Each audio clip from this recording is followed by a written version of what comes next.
All right, welcome back. Let's talk a little bit about gaskets. Let's talk specifically about head gaskets.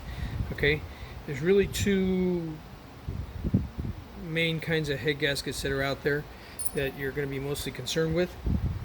One is a steel shim gasket, which this particular one is, and this one has let's see, one, two, three steel shims. You can see them, different parts of them. Three steel shims all stacked up together and kind of riveted together, and they're usually going to have some sort of a um,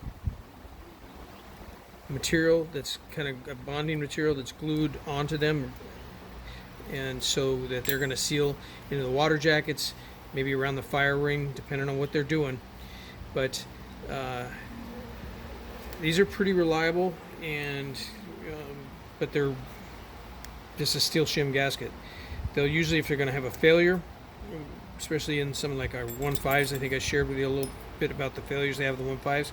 They're going to leak in here and maybe leak coolant in the cylinder.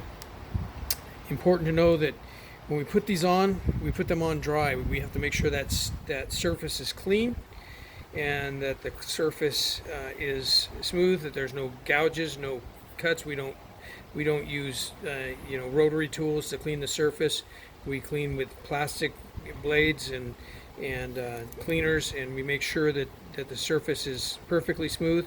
And we put these head gaskets on dry. We don't use a copper seal or a stickum or silicone or anything like that. Okay. Be aware that maybe the engine looks like it's the same head gasket for both sides, and it doesn't matter. Some engines they are. This particular engine and a lot of the engines we have, it's one head gasket for one side and different one for the other side. Be careful, okay? I know that our 6.4 diesel, it's the same head gasket both sides, and it'll fit both directions, okay?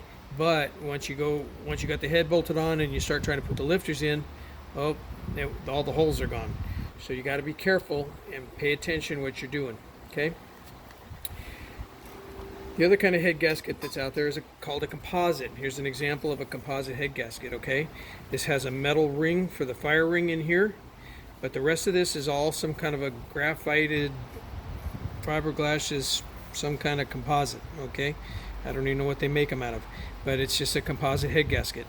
And this one here, particular one, has rubber impregnated into it for the end seals on here.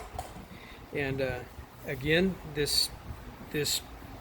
composite can probably take a little bit more of a distorted head than a steel shim gasket, but it's important to know that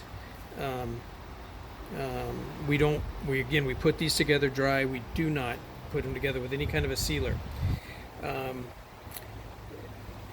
This is something you need to know, that all Ford products, if the tolerance on the cylinder block or the cylinder head, if it's out of tolerance, if it's warped or anything's not flat on it, we replace it. Ford does not recommend machining the surface on any of their heads.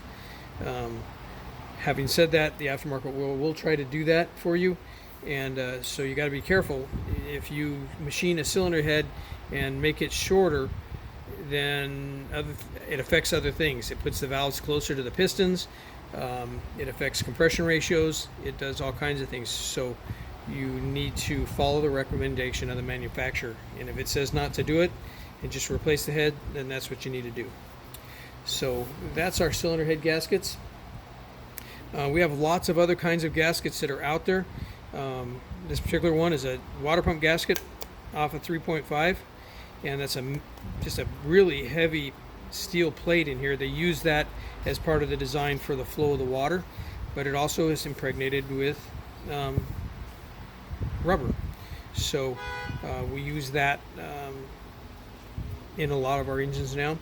The other thing that's real common in a lot of press in place rubber gaskets, and they're really simple. They just press into place. The big thing that's out there right now, and we're going to go through some of that cleaning procedure because it's really important. It's actually in that first web-based training course that you are going to take. But everything's being held together by RTV. Okay, this particular one is TA357. We also use TA30 and TA31, and you need to make sure that you're using the right one. The workshop manual will call out the right silicone for the right job, and we need to make sure that we use the right silicone. I'll talk about some other gaskets in another segment, but thanks for watching.